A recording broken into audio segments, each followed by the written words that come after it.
Good morning. Go ahead and get started. We got this old microphone out, so hopefully it's working. Justin's going to lead us in opening prayer real fast, and we'll start. Let's pray. Father, it's such a great day to be this morning together.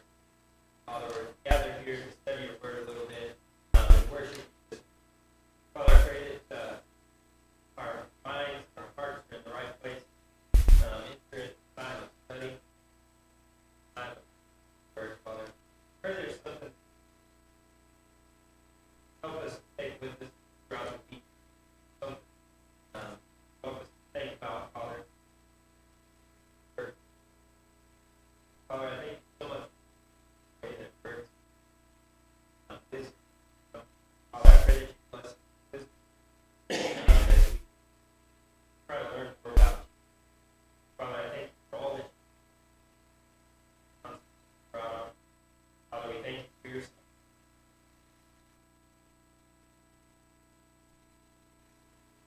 All right, so we're actually coming to the end of the, semester. We only have this class and then two more after this. We've been studying Parting Words of the Wise and looking at characters specifically and looking at their life in a character study format and then applying that to their final words. Today we're going to be looking at Samuel. So if you open your Bibles with me to 1 Samuel. And if you didn't bring your own Bible, using the Pew Bible there, it's page 266, book of 1 Samuel.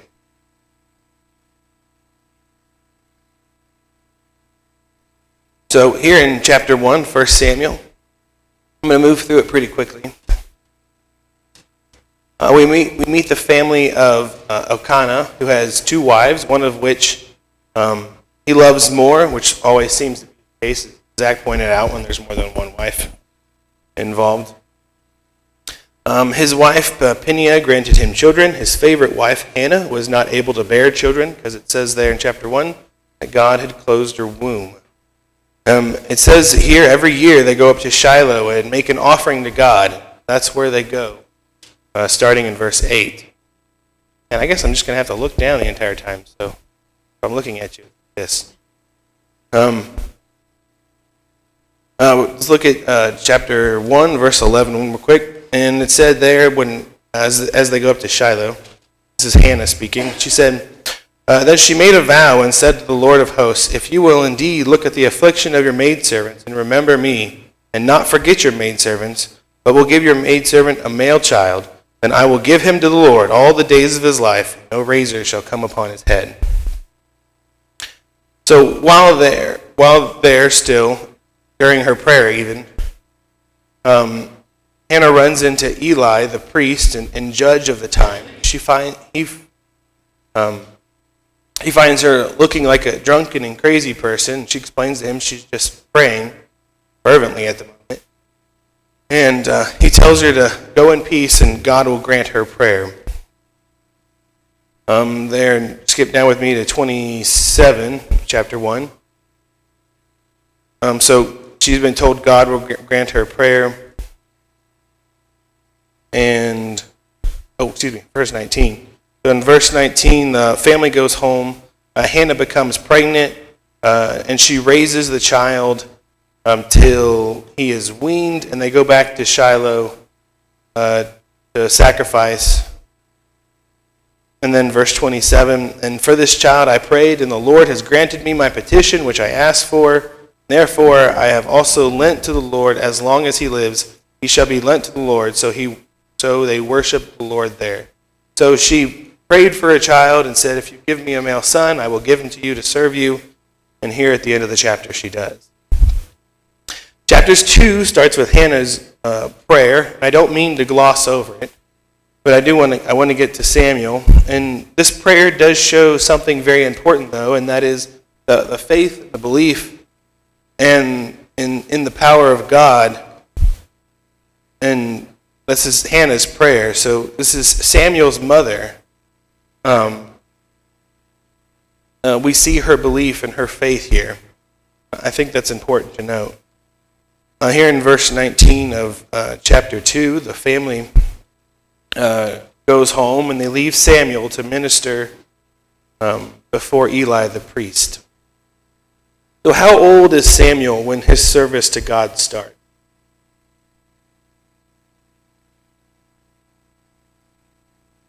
Yeah, exactly. So she said it was there in verse 24. Verse 24, chapter 1.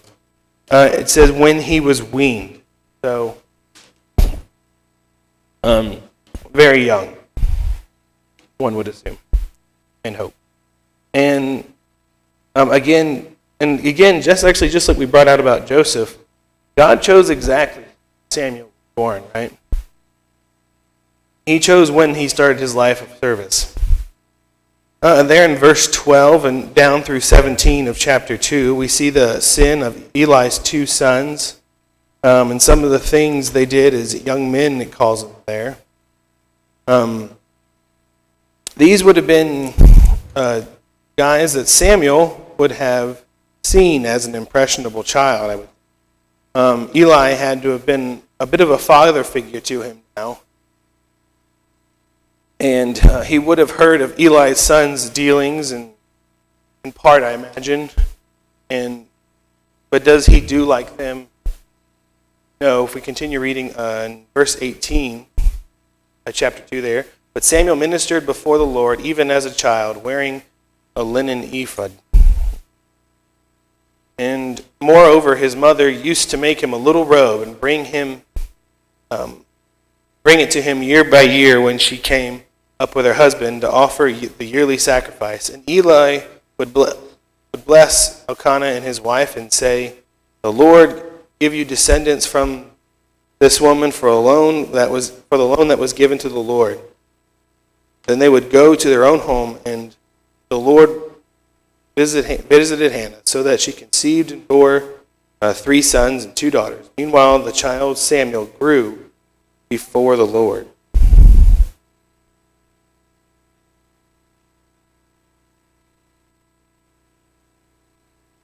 So, what influence does Hannah have on Samuel?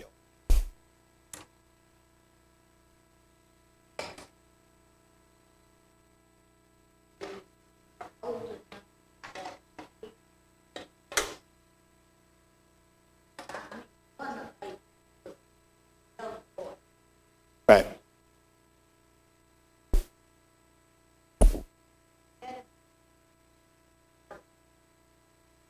Right, so she had him for a little while. And in continuing on, so he's away from his mother. She still have him. She visits yearly, right? I would expect he was excited to see his mother. And I'm sure he looked forward to it. And I would expect, while she was there, she told him why he was there, why she left him, and the purpose of his life, and the service to God that was expected. I would think she had a profound impact on him. And then it ended that section with God rewarded his parents for Samuel. Here in verse 22 through the end of the chapter, we read more of the sins of Eli's sons. Eli rebukes them, but doesn't really put an effective stop to their ways. It notes there in verse 26, and it says there, "And the child Samuel grew in stature and favor with the Lord." In verse 27, a man of God comes to Eli and tells him that because his sons continued in their sins, he tells of the death of those sons, and he basically curses Eli's house so that no man would live to old age. And he says immediately after those deaths, God will raise up a faithful priest, and the house of Eli will come to that priest for bread, for work, and position. Moving into chapter 3 of 1 Samuel, look at verse 1 through 5 with me. "Now the boy Samuel ministered to the Lord before Eli, and the word of the Lord was rare in those days. There was no widespread revelation. It came to pass at that time, while Eli was lying down in his place, and when his eyes began to go so dim that he could not see, before the lamp of God went out the tabernacle of the Lord, where the ark of God was, and while Samuel was lying down, that the Lord called Samuel, and he answered, "Here I am." So he ran to Eli and said, "Here I am, for you called me." And he said, "I did not call. Lie down again." And he went and lay down.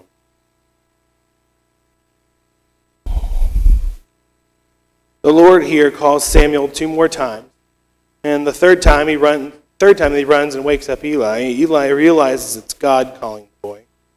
If you'll jump down to verse 9. Therefore Eli said to Samuel, "Go lie down, and it shall be, if he calls you, you must say, 'Speak, Lord, for your servant hears.' So Samuel went and lay down in his place. Now the Lord came and stood Now the Lord came and stood and called as the other time, 'Samuel, Samuel,' and Samuel answered, 'Speak, for your servant hears.'"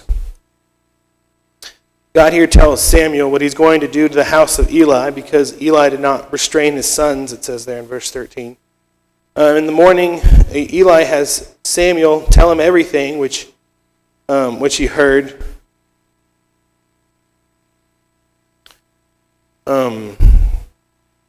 That gets us down to verse 18 here. And verse 18, Samuel told him everything, and he hid nothing from him. And he said, "It is the Lord. Let him do what seems good to him." So Samuel grew, and the Lord was with him, and he let none of his words fall to the ground. What does that mean?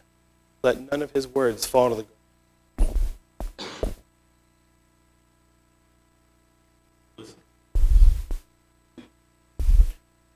Nate said they need to be listened to, the words.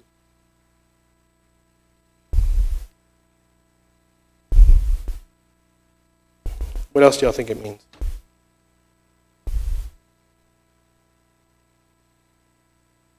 I think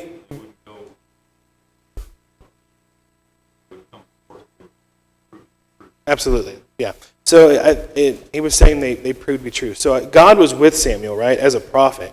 And God brought to pass whatever he told Samuel to say. So Samuel becomes well known by the people. Here's this chapter concludes. It's important to point out here because it shows God is fully and directly established Samuel's role. He was with Samuel. God made sure all of Israel knew Samuel and knew he was a prophet, the speaker of God. Moving into chapter 4. Remember, this is during the time of the Philistines. The time the Philistines are basically constantly harassing and warring with the Israelites and taking their land and goods. Here in chapter 4, the Israelites decide to go to battle with the Philistines. 4,000 men are killed. And then they get the idea that they should get God involved because we have no record of them consulting God before going to battle with the Philistines. And so they send to Shiloh for the Ark of the Covenant to be brought up because, well, that's how they won the wars in the first place. And the two priests that come with the Ark are Hophni and Phinehas, the two evil sons of Eli that we talked about a moment ago. And they died as the prophecy said, and the Ark was captured and taken by the Philistines. Word of all this gets back to Eli, and he falls out of his chair and breaks his neck, dies. Quite the reaction. Chapter 4 here ends with Eli's family mourning the loss and the acknowledgement, which I think is important, that God has turned from them, turned from the people, turned from Israel at this time. Chapter 5 and 6 here are about the Philistines moving the ark around, trying to keep it here and there, only to be plagued. 6 ends with them sending the ark back to the Israelites, and it stops in Kiriath-Jearim, where it stays there for 20 years, we can see in chapter 7, verse 2. So chapter 7, God has now made Samuel judge over Israel. And I just wanted to read a quick few verses here in 7. If you'll start with me at the end of verse 2. And all the houses of Israel lamented after the Lord. Then Samuel spoke to all the house of Israel, saying, if you return to the Lord with all your hearts, then put away the foreign gods and the Ashtaroths from among you, and prepare your hearts for the Lord, and serve him only, and he will deliver you from the hand of the Philistines. So the children of Israel put away the Baals and the Ashtaroths, served the Lord only. And Samuel said, gather all Israel to Mizpah, and I will pray to the Lord for you. The Philistines find out here that all the people are gathered at Mizpah, and they come down on them to attack them, and the people are afraid here, and they tell Samuel, do not cease crying out to God on our behalf. And Samuel makes a sacrifice, and if you'll jump with me down to verse 10. Now Samuel was offering up the burnt offering. The Philistines drew near to the battle against Israel, but the Lord thundered with a loud thunder upon the Philistines that day, and so confused them, they were overcome before Israel.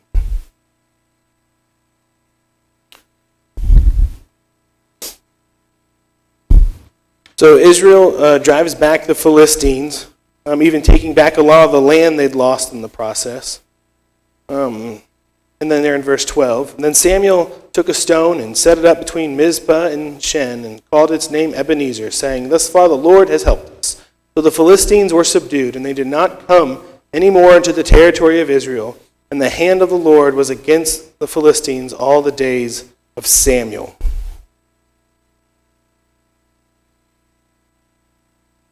And then if you'll jump down with the chapter to verse 15, and Samuel judged Israel all the days of his life. I think verse 15 here is a very important one to not overlook. So how long does Samuel continue to judge Israel after this point? How much longer did it say? The rest of his life, right? He continues to judge Israel the rest of his life.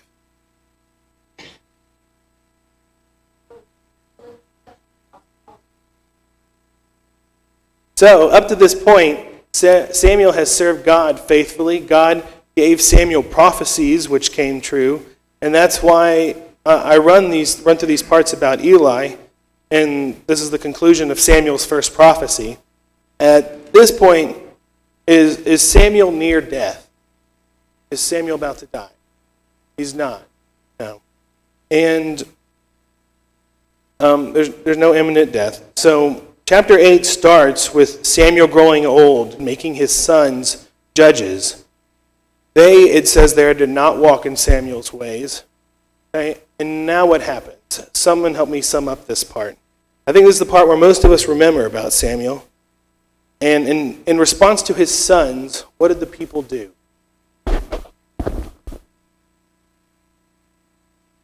Ask for a king. Right. So Samuel spends the rest of chapter 8 giving them a bunch of reasons why they do not want a king. And then they're like, you're right, that does sound like a terrible idea. No. They didn't listen to a word Samuel says. God has supported all of his words, right? God has given him prophecy. They've all come in true. And he tells them this is a terrible idea, and they don't listen to him and demand a king anyway. Does Samuel have a reason to feel slighted here? Seems so, right? I mean, he's the leader of the people. The people demand a king, a new leader, which at this point is already Samuel. So Samuel goes to God, and God tells him they're not rejecting you, they are rejecting me. Chapter 8, that's chapter 8, verse 7. And so it would seem to us, but it would seem to us that he has a reason to feel slighted, but God tells him he doesn't, because they're not rejecting him, they're rejecting God. Chapter 9 is all about Saul, the future king, and his chance meeting with Samuel. Not chance, obviously providence. First off, at the end of chapter 9, Samuel, at the end of chapter 9 right here, so Samuel's meeting Saul. I want you to think about and try to remember this chapter. We've just described Saul. We've met Saul. Saul's following the donkeys where he meets Samuel. At the end of chapter 9, if you can remember, when Samuel is meeting Saul and telling him what's happening, does Samuel hold any resentment against Saul? Do you remember?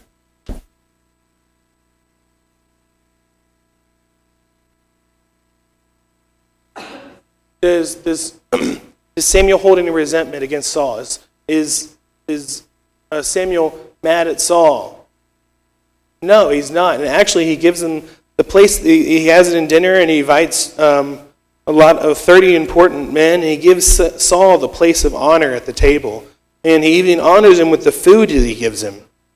And Samuel is faithful and a servant of what God tells him to do. I think that's another important detail to point out here is in chapter 9, what qualities of Saul is pointed out? What makes Saul different, special? Remember.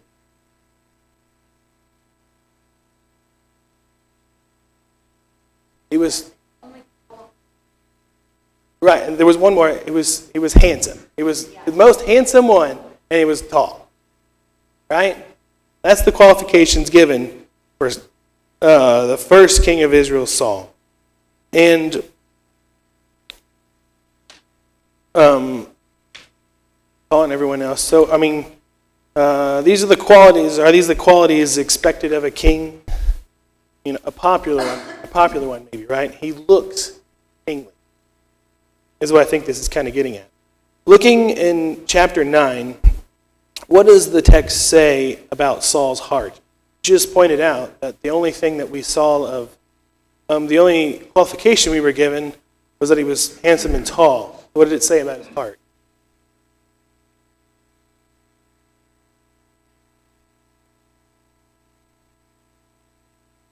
Be reading from. It doesn't say anything about Saul's heart. No. And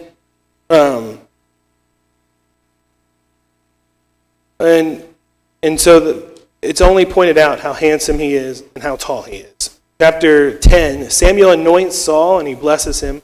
Then Samuel starts to tell Saul what's about to happen to him. Let's jump down to chapter 10. We'll start in verse 6. And then the Spirit of the Lord will come upon you, and you will prophesy with them, be turned into another man. A bunch of men have come down the road prophesying, and Saul is with them, and then we have what we just read in verse 6. And let it be, when the signs come to you, that you do as the occasion demands, for God is with you. You shall go down before me to Gilgal, and surely you will come down to you to offer burnt offerings and make sacrifices and peace offerings. In 7 days you shall wait till I come to you and show you what you should do. So it was when he had turned his back from Samuel that God gave him another heart, and all those signs came to pass that day.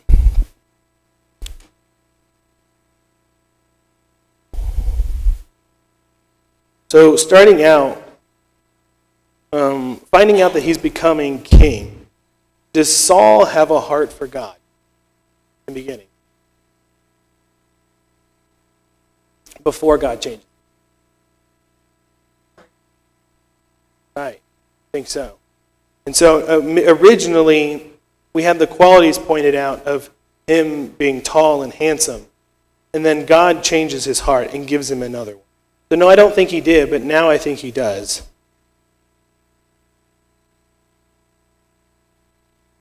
And I point that out for a very specific reason. If you know the end of, if you know where I'm going, I think it ties in pretty well. Chapter 10 ends with Samuel declaring Saul king before the people. 2 verses here before moving on, if you read verse 19 with me. But you have today, he's talking to the Israelites here, but you have today rejected your God, who himself saved you from all your adversaries and your tribulations. And you have said to him, no, set a king over us. Now therefore present yourselves before the Lord by your tribes and by your clans. And so Samuel sorts through the tribes and clans, and he calls Saul forward as king, and Saul is hiding, and they drag Saul out. And then in 24, and Samuel said to all the people, do you see him who the Lord has chosen, that there is no one like him among all the people?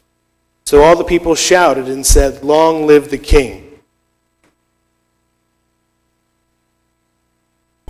And then this chapter concludes, and Samuel is telling everyone how royalty behaves. And a lot of people follow Saul, and they are fine with him. And there are a few doubters. I think that needs to be pointed out. There are a few doubters who don't think Saul should be king. Moving into chapter 11, some of the Ammonites come upon the city of Jabesh Gilead here at the border of Manasseh, and right on the border of Manasseh and Gad. Helpful? So right in here, the Ammonites come in, and Saul pretty much gathers everyone up to come and fight, and he convinces them to fight by getting 2 oxen and then cutting the oxen up into all very tiny pieces, and then has messengers take the pieces out to everyone. And Saul says, if you don't come here, this is what I'm going to do to your oxen. And he said, everyone who doesn't come fight with me and Samuel, this is what I'm going to do with your oxen. So he gathers everyone up, and they go and fight the Ammonites. They kill most of them. They scatter the rest to the point there's no 2 men together anymore. And I just want to look at verses 12 and 13 here. I think it speaks to Saul's heart as God has made it now. And then the people of Samuel, people said to Samuel, who is he who said, shall Saul reign over us? Bring the men that we may put them to death. They're talking about the doubters who said Saul shouldn't be king. But Saul said, not a man shall be put to death this day, for today the Lord has accomplished salvation in Israel. I think this is where we're seeing how God had changed his heart. He just gave credit, and more importantly, glory due to God for this battle. And I believe this speaks to Saul's heart, how God had changed him. Chapter 12, now it's Saul's coronation day, the crowning of the king. And this section, I think, is the first section of Samuel's parting words. I think we have 2 specific sections of Samuel's parting words. Those familiar with this section, is Samuel dying? Samuel, no imminent death. Again, no imminent death. He's doing all right. He's old, but he's doing all right. So, let's read this chapter. 1 Samuel chapter 12. Now Samuel said to all of Israel, indeed I have heeded your voice and all that you said to me, and have made a king over you. Now here is the king walking before you, and I am old and gray-headed, and look, my sons are with you. I have walked before you from my childhood to this day. Here I am, witness against me before the Lord and before his anointed. Whose ox have I taken? Or whose donkey have I taken? Or whom have I cheated? Whom have I oppressed? Or from whose hand have I received any bribe with which to blind my eyes? I will restore it to you. And they said, you have not cheated us or oppressed us, nor have you taken anything from any man's hand. And he said to them, the Lord is witnessed against you, and the Lord has anointed his witness today, that you have not found anything in my hands. And they answered, he is witness, talking about Saul. Then the Lord, I actually want to point out real quick, so he says, whose donkey have I taken? Whose ox have I taken? Who have I cheated? Of your things, what have I taken? How much of this stuff did he say Saul was going to? All of it, huge chunks of it. All of that and more. So Samuel's already warned them. He's just telling them, I didn't do this stuff. But I've already warned you. He's not saying it now, but he had already warned them that Saul was going to take all this stuff. And they still wanted the king. And then they're in verse 6. Then Samuel said to the people, it is the Lord who raised up Moses and Aaron and brought your fathers up from the land of Egypt. Now therefore stand still, that I may reason with you before the Lord concerning all the righteous acts of the Lord, which he did to you and your fathers.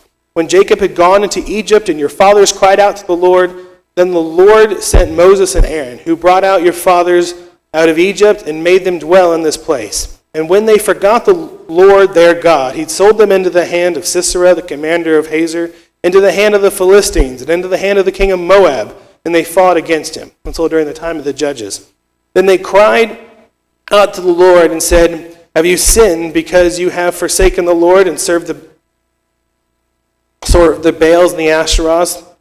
But now deliver us from the hand of our enemies, and we will serve you. And the Lord sent Jerubbaal, Bedin, Jephthah, and Samuel, and delivered you out of the hand of your enemies on every side, and you dwelt in safety. And when you saw that Nahash, the king of the Ammonites, this is what we were just talking about, came against you, and you said to me, no, but the king shall reign over us. A king shall reign over us when the Lord your God was your king. Now therefore he is the king whom you have chosen and whom you have desired. And take note, the Lord has set a king over you. If you fear the Lord and serve him and obey his voice, and do not rebel against the commandment of the Lord, then both you and the king who reigns over you will continue following the Lord your God. However, if you do not obey the voice of the Lord, but rebel against the commandment of the Lord, then the hand of the Lord will be against you, as it was against your fathers. Now therefore stand and see this great thing which the Lord will do before your eyes. Is today not the wheat harvest? I will call to the Lord, and he will send thunder and rain, that you may perceive and see that your wickedness is great, which you have done in the sight of the Lord, in asking a king for yourselves. So Samuel called to the Lord, and the Lord sent thunder and rain that day, and all the people greatly feared the Lord and Samuel. And all the people said to Samuel, pray for your servants to the Lord your God, that we may not die, for we have added to all our sins this evil of asking a king for ourselves. Then Samuel said to the people, do not fear. You have done all this wickedness, yet do not turn aside from following the Lord, but serve the Lord with all your heart, and do not turn aside, for then you will go after empty things, which cannot profit or deliver, for they are nothing. For the Lord will not forsake his people for his great name's sake, because it has pleased the Lord to make you his people. Moreover, as for me, far be it from me that I should sin against the Lord in ceasing to pray for you, but I will teach you the good and right way. Only fear the Lord and serve him in truth with all your heart, for consider what great things he has done for you. But if you still do wickedly, you shall be swept away, both you and your king.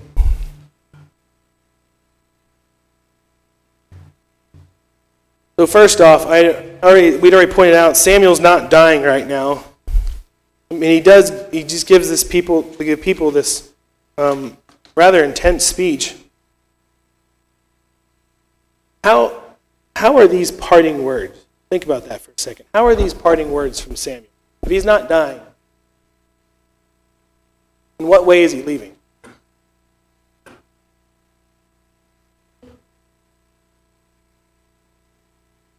That was one thing, right? Yeah, so he's warning him here because she's saying that he knew the king was going to corrupt him and they were going to fall away. He's no longer their leader. Absolutely, right? He's been their leader up to this point, and he was groomed from it as a child, basically, and he's led them all this time, and he became great among them. They all knew him.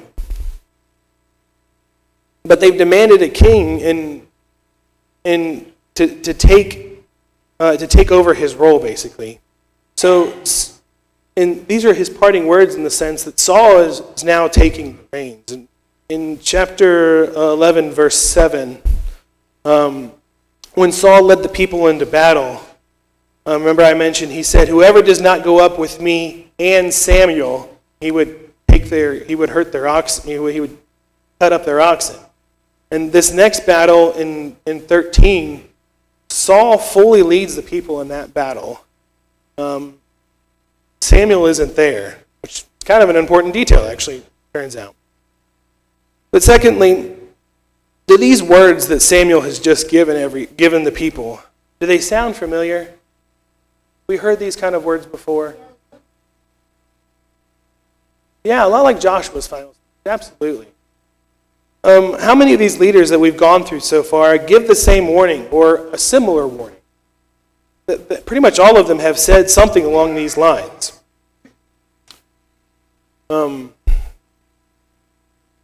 So every generation so far that we've read about has had to hear these words, has had to have this warning, has had to have this speech.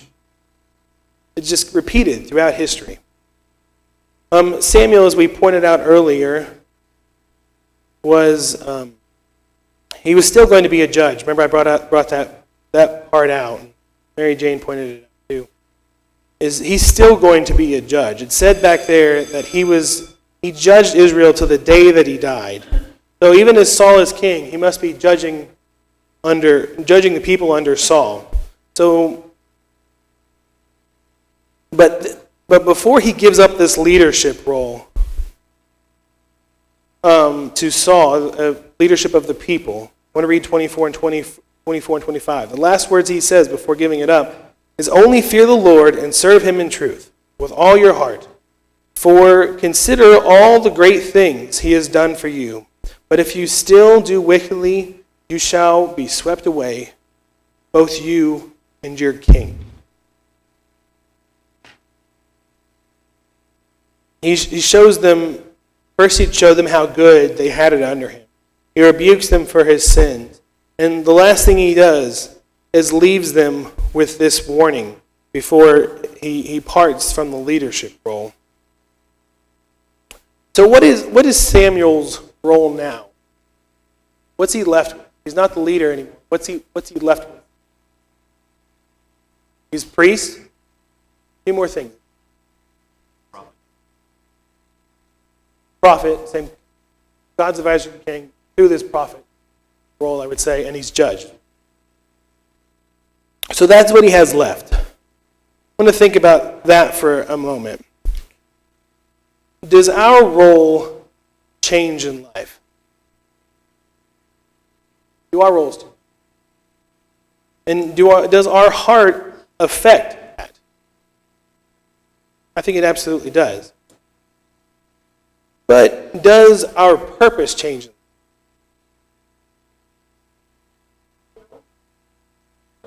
You should mature, yeah. That's where your heart affects it. You should mature. But does our purpose change? All over a purpose entirely. Think so?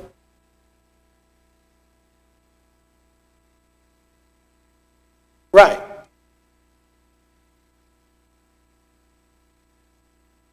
I think the way we go about it might change, yes, but I think our overall purpose, it does remain the same in honoring God and serving him. So, no, I don't think our purpose change or will grow in that role. But Samuel served God so far he served him from a young boy and now all the way up to an old man, and he's not done. He will continue to serve God. Now, if our role changes, can we do anything about it? Can we do anything about our role changing?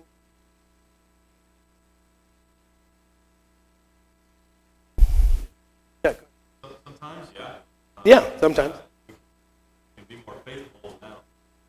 That'll have effect. Natural process. Absolutely right. It's a natural process. The older we get, changes take place in faithfulness. There's change there. If you're going to follow the change that God brings, should enhance rather than, it should be good. Absolutely. He was saying that we should grow in faith, and the change, we should grow in good things and not in bad. So I think, what can we do about it? We can resist it, or we can embrace it, and we can take on our new role with grace, which is, I think, what we see Samuel doing here. He didn't resist Saul in the beginning. He gave him the place of honor. He guided him.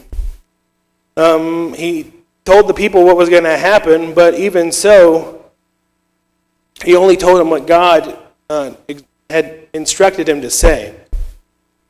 So I think Samuel has taken on his new role with a lot of grace, a lot of faith. And similarly, when our roles change, and we know they're going to, what can we do to prepare for it?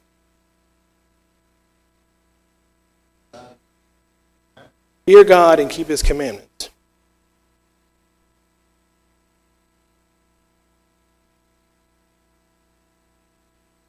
Absolutely. Study to prepare ourselves for the new role we're supposed to have. Yes.